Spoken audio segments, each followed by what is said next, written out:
मैं बार बार फिजियोलॉजी पढ़ता हूँ, बार बार मैं भूले जा रहा हूँ। इकोलॉजी की बात तो पूछो ही मत। क्वेश्चंस करने बैठता हूँ, मुझे बुक खोलनी पड़ती है। ऐसी बहुत सारी क्वेरीज बच्चों की ओर से मुझे आ रही हैं। यानी कि तैयारी में कुछ ना कुछ कमी तो है। कैसे आएंगे 360 ऑन 360? तो मैंने सोचा क्यों ना मैं अपने स्टूडेंट्स के लिए लेके आऊं लास्ट 60 डेज का प्लानर। अगर आप इसे अच्छे से फॉलो करते हैं, स्ट्रिक्टली फॉलो करते हैं, तो काफी हद तक आप सॉर्टेड हो जाएंगे।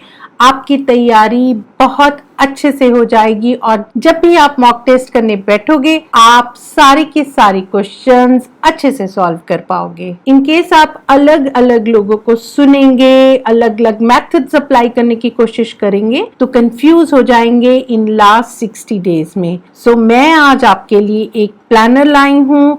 आपको पता होना चाहिए कि किस तरह से आपने लास्ट मिनट प्रिपरेशंस करनी है। कौन कौन से टॉपिक्स हैं जिनको आपने प्रायोरिटी बेसिस पे रखना है, कौन से टॉपिक्स हैं जो बहुत बहुत बहुत ही इंपॉर्टेंट हैं, कौन से टॉपिक्स आपने पहले करने हैं, कौन से टॉपिक्स हैं जिनके क्वेश्चन ज्यादा से ज्यादा सॉल्व करने की कोशिश करनी है। और लास्ट मिनट में हर चीज आपके लिए क्लियर होनी चाहिए। स्टार्ट करने से पहले जिन बच्चों ने सब्सक्राइब नहीं किया है जल्दी से सब्सक्राइब करें मेरे चैनल AM Pedagogics को।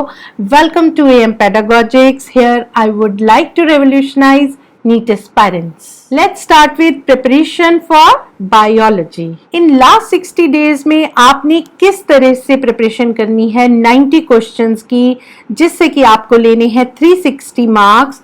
तो आपको एक टू डू लिस्ट बनानी होगी। 4 पॉइंट्स मैं आपको दे रही हूँ, जिसमें सबसे इंपॉर्टेंट है कि prepare each chapter thoroughly line to line NCERT को रीड करें। इन लास्ट 60 डेज में आपको एक भी दिन नहीं छोड़ना है जिस दिन आपने बायोलॉजी नहीं करनी है।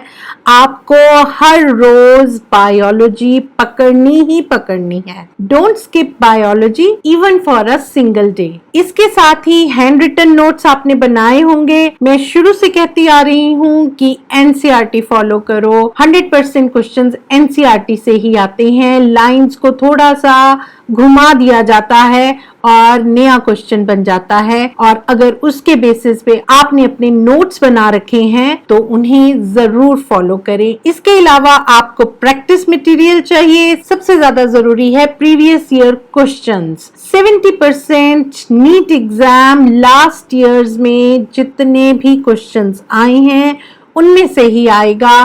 So don't confuse yourself. ऐसा नहीं करना है कि कभी कोई किताब उठा रहे हो तो कभी कोई किताब उठा रहे हो। बेटर होगा stick to NCERT and your notes and previous year question papers. अगर आप एक चैप्टर एक दिन में पढ़ रहे हो तो उससे रिलेटेड 100 to 150 क्वेश्चंस आपने सॉल्व करने ही करने हैं। प्रीवियस ईयर क्वेश्चन पेपर्स उठाएं, उन्हें अच्छे से सॉल्व करें। कई बार क्वेश्चन की लैंग्वेज चेंज हो जाती है लेकिन क्वेश्चन सेम होता है, स्टेटमेंट्स चेंज हो जाती हैं, क्वेश्चंस ट्विस्ट हो जाते हैं। Don't confuse yourself at this moment. Read NCERT line to line for biology. मैं बार बार आपको कह रही हूँ कि NCERT को ध्यान से समझ के अच्छे से रीड करें। Full biology mock test. जब तक आपका सिलेबस कंप्लीट नहीं होता है तब तक आपने कोई मॉक टेस्ट फुल बायोलॉजी का नहीं करना है। वो आपको डीमोटिवेट करेगा क्योंकि आपके क्वेश्चंस पूरी तरह से सॉल्व नहीं हो पाएंगे, आपके मार्क्स कम होंगे तो आपको डीमोटिवेशन मिलेगी। बेटर होगा पूरा का पूरा सिलेबस कंप्लीट करो। एक बार अच्छे से अपना सिलेबस कंप्लीट कर लो और उसके बाद फुल बायोलॉजी टेस्ट आपने कम से कम 10 देने ही देने हैं बिफोर योर नीट एग्जाम। मेरे पास बहुत सारे बच्चों के क्वेश्चंस आते हैं, मैम हम जब भी क्वेश्चंस करने बैठते हैं हमें बुक खोलनी पड़ती है। क्यों खोलनी पड़ती है बुक? क्योंकि आपका सिलेबस कंप्लीट नहीं हुआ होता। 80 to 90% सिलेबस कंप्लीट करके आप झट से फुल टेस्ट लेके बैठ जाते हो। काफी क्वेश्चंस उसमें रह जाते हैं और आपको डीमोटिवेशन मिलती है। सो बेटर होगा कि सिलेबस कंप्लीट करो जल्द से जल्द और फिर फुल टेस्ट दो। यहाँ पे सेल्फ एनालिसिस बहुत जरूरी है। जब आप कुछ क्वेश्चन सॉल्व कर रहे हो, आपने साथ के साथ अपने आंसर्स चेक करते रहना है, सेल्फ एनालिसिस करते रहना है कि आपके कोई क्वेश्चंस गलत हो रहे हैं या नहीं, और अगर गलत हो रहे हैं यहाँ गलती चलेगी, लेकिन फाइनल एग्जाम में गलती नहीं होनी चाहिए। जितने मैक्सिमम क्वेश्चंस करोगे उतनी ज्यादा एक्यूरेसी आएगी, उतनी ज्यादा स्पीड बढ़ेगी। यहाँ मैं सिर्फ बायो की बात नहीं कर रही हूँ, फिजिक्स और केमिस्ट्री की भी बात कर रही हूँ कि अगर आपका सिलेबस कंप्लीट हो गया है तभी आप फुल मॉक टेस्ट स्टार्ट करें, अदरवाइज आपको डीमोटिवेशन मिल सकती है। और अगर सिलेबस कंप्लीट है और आप अच्छे से अपने क्वेश्चंस कर पा रहे हो, then your final result will be of next level. उस नेक्स्ट लेवल के लिए आपको एक प्रॉपर स्ट्रेटजी बनानी होगी। आपको पता है कि बायोलॉजी के टोटल 38 चैप्टर्स हैं, तो उन 38 चैप्टर्स में से जो 10 चैप्टर्स हैं दोज आर स्टार चैप्टर्स। अब वो स्टार चैप्टर्स को आपने प्रायोरिटी पे रखना है। लास्ट मिनट में क्या होता है कि बहुत सारे कंफ्यूजन्स होते हैं, चैप्टर कैसे करें, एक दिन में एक चैप्टर करें या लेंथी चैप्टर है तो उसे 2 दिन भी देने पड़ सकते हैं। सो ये घबरा नहीं जाना है कि अरे ये तो 2 दिन लग जाएंगे, मेरे इस पूरे यूनिट को 2 हफ्ते लग जाएंगे, मेरे इस पूरे यूनिट को 1 हफ्ता लग जाएगा। So don't panic. ये पूरा प्लानर उसी पे बेस्ड है कि कौन से चैप्टर को आपने कितना टाइम देना है और उस टाइम को किस तरह से आपने मैनेज करना है। सो सबसे पहले प्रायोरिटी पे रखने हैं आपने हाई वेटेज टॉपिक्स, जिसे कि मैंने स्टार टॉपिक्स कहा है। वो चैप्टर्स हैं genetics and evolution, human physiology, plant physiology and biotechnology. अगर आपने लास्ट ईयर का पेपर देखा है तो 7 क्वेश्चंस बायोटेक्नोलॉजी से ही आए थे, जो कि बहुत छोटा सा यूनिट है, लेकिन 7 क्वेश्चंस आए हैं तो इसे हमें प्रायोरिटी बेसिस पे तो रखना होगा। प्लांट फिजियोलॉजी में से 10 क्वेश्चंस, ह्यूमन फिजियोलॉजी में से कम 14 क्वेश्चंस आ सकते हैं। 7 तो चैप्टर्स हैं तो 2-2 क्वेश्चंस हर चैप्टर से अगर आए तो कम से कम 14 क्वेश्चंस बनते हैं। जेनेटिक्स एंड एवोल्यूशन को हमने सबसे ज्यादा प्रायोरिटी पे रखा है क्योंकि इसमें से मैक्सिमम क्वेश्चंस आते हैं, दैट इज 15। इसके बाद मीडियम वेटेज टॉपिक्स के अंडर आते हैं reproduction, then ecology, cell structure and function, और सबसे कम वेटेज टॉपिक्स हैं diversity in the living world जो आपके 11th क्लास का है, structural organisation in plants and animals, biology in human welfare. ये तो बात हुई कि वेटेज कितनी किस यूनिट को मिलेगी। अब बात आती है कि तैयारी कैसे करनी है। तैयारी के लिए चाहिए रेगुलर प्रैक्टिस, डेली टेस्ट। जो भी चैप्टर आप एक दिन में कंप्लीट करते हो उसका टेस्ट आपने जरूर लेना है। डेली टेस्ट के अंदर चैप्टर वाइज टेस्ट तो करने ही है। सपोज आपने जेनेटिक्स का एक चैप्टर एक दिन में किया तो आपने उसी दिन उस टॉपिक से रिलेटेड क्वेश्चन सॉल्व करने हैं, प्रीवियस ईयर क्वेश्चंस भी सॉल्व करने हैं, साथ के साथ डिफरेंट प्रैक्टिस क्वेश्चंस भी करने हैं। यहाँ पे मैं मेंशन करना चाहूंगी कि एनसीईआरटी एग्जाम्पलर के क्वेश्चंस को नहीं छोड़ना है।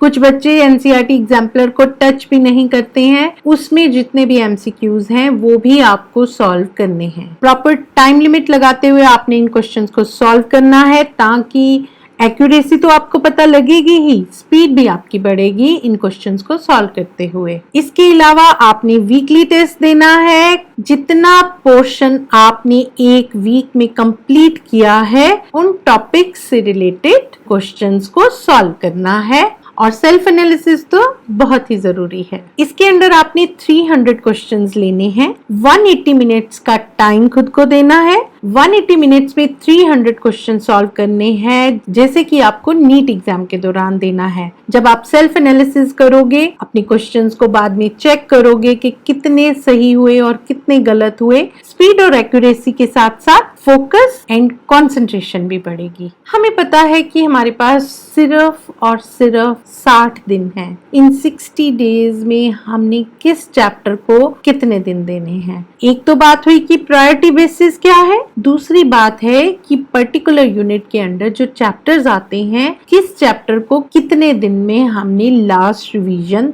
देनी है। सो जेनेटिक्स एंड एवोल्यूशन की बात करें तो 2 दिन हमने हर चैप्टर को देना है। चैप्टर्स हैं इसके under principles of inheritance and variation, molecular basis of inheritance and evolution. तो 6 दिन कम से कम हमें लगेंगे जेनेटिक्स एंड एवोल्यूशन को कंप्लीट करने में। इसके साथ साथ कंप्लीट करते हुए आपको डेली टेस्ट भी करना है, क्वेश्चंस को सॉल्व करते चले जाना है। जैसे कि मंडे टू सैटरडे आपने अपना यूनिट कंप्लीट किया और संडे को सेल्फ एनालिसिस करना है पूरे यूनिट का। इसी तरह से सेकेंड यूनिट ह्यूमन फिजियोलॉजी आपने पकड़ना है। 2 दिन हर चैप्टर को देना पड़ेगा। Digestion and absorption, breathing and exchange of gases, body fluids and circulation, excretory products and there elimination, locomotion and movements, neural control and coordination and chemical coordination and integration. तो 7 chapters हैं, 14 दिन लगेंगे कम से कम। तो घबराना नहीं है कि मेरे 15 डेज तो ह्यूमन फिजियोलॉजी को चले गए। डोंट बॉदर, ये पूरा यूनिट आपको मार्क्स ही देने वाला है। अच्छे से इसकी प्रैक्टिस करो, एनसीईआरटी को रीड करो और फिर साथ ही साथ सेल्फ एनालिसिस करते चले जाओ और फुल यूनिट का टेस्ट जरूर देना है। मैं भी आपके लिए unit wise full mock test लेके आ रही हूँ। इन चैप्टर्स की लास्ट मिनट तैयारी के लिए आपको डायग्राम्स पे फोकस करना है और अपने खुद के फ्लो चार्ट्स बनाने हैं। सिर्फ बुक पे डिपेंडेंट नहीं रहना है, साथ के साथ हैंड रिटन नोट्स बनाते जाओ। अगर आपके नोट्स बने हुए हैं तो उनको फॉलो जरूर करना है। बार बार कह रही हूँ कि प्रीवियस ईयर क्वेश्चन पेपर्स को करना नहीं भूलना है।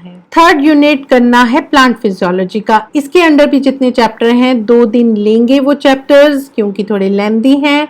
First chapter is transport in plants, mineral nutrition, photosynthesis in higher plants, respiration in plants and plant growth and development. 5 chapters हैं, 10 दिन लगेंगे। प्रॉपरली साइकिल्स को खुद से ड्रॉ करना है, वेल लेबल्ड डायग्राम्स को खुद से बना बना के देखना है, लेबलिंग खुद से करनी है। सारे के सारे इंपॉर्टेंट पॉइंट्स आपके टिप्स पे हो जाएं और प्रीवियस ईयर क्वेश्चंस करने नहीं भूलने हैं। नेक्स्ट यूनिट है बायोटेक्नोलॉजी। 2 दिन हर चैप्टर को लगेंगे। 2 ही चैप्टर्स हैं इसके अंदर, principles and processes in biotechnology and it's applications. ये 3 दिन में भी कंप्लीट हो सकता है यूनिट, बट थॉरोली करना है। इसके अंदर भी जितनी भी डायग्राम्स हैं आपने अच्छे से उनको फॉलो करना है। यहाँ पे मैं एक बात कहना चाहूंगी कि प्रीवियस ईयर क्वेश्चंस के अलावा यहाँ पे एक्स्ट्रा क्वेश्चंस जितने मैक्सिमम आप कर सकते हो करो। बहुत ही इंपॉर्टेंट यूनिट है ये। आगे बढ़ते हैं, नेक्स्ट यूनिट है रिप्रोडक्शन। ये चैप्टर तो सब 6-7 से करते आ रहे हो, basics,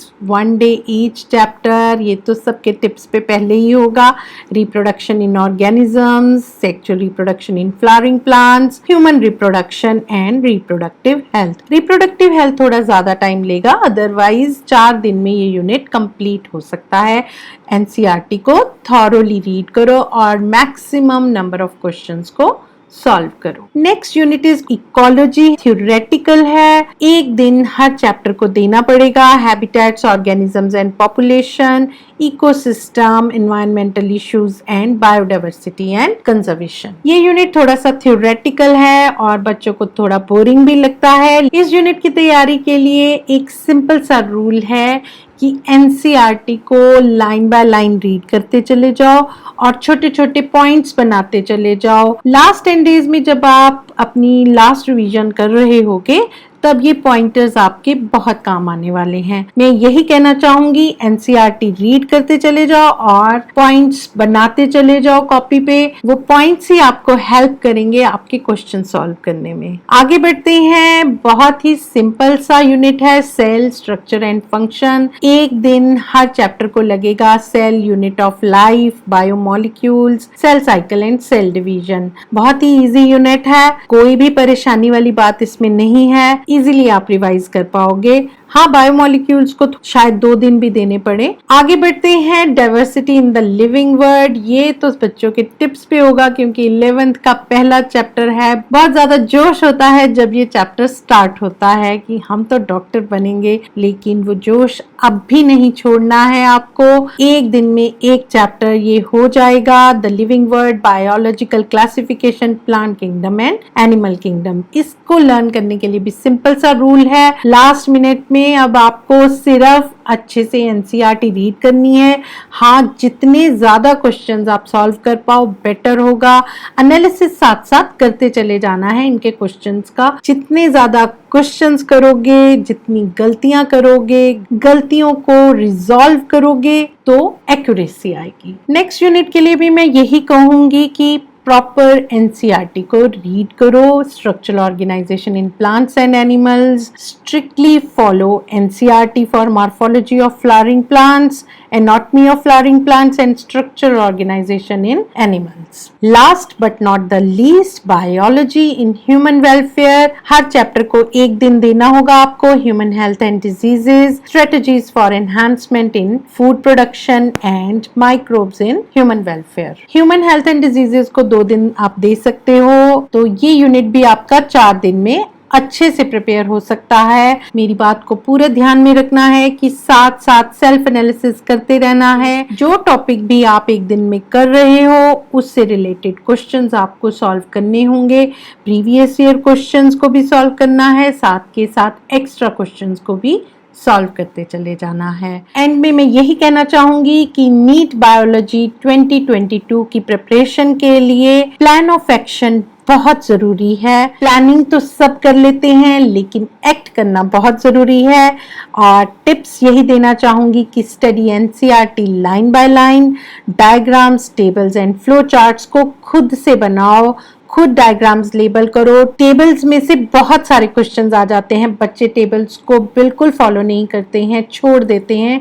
don't do that. Flow charts को खुद से बनाओ। जितने भी साइकिल्स हैं, साइकिल्स को खुद से बनाओ। सभी चैप्टर्स के माइंड मैप्स बनाते हुए अपने दिमाग में रखना है। और एक इम्पॉर्टेंट एडवाइस मैं यही देना चाहूंगी, कांस्टेंट एफर्ट बहुत जरूरी है। लास्ट मिनट तक आपने एफर्ट लगाते रहना है, मन में जोश बनाए रखना है। No one can stop you to win.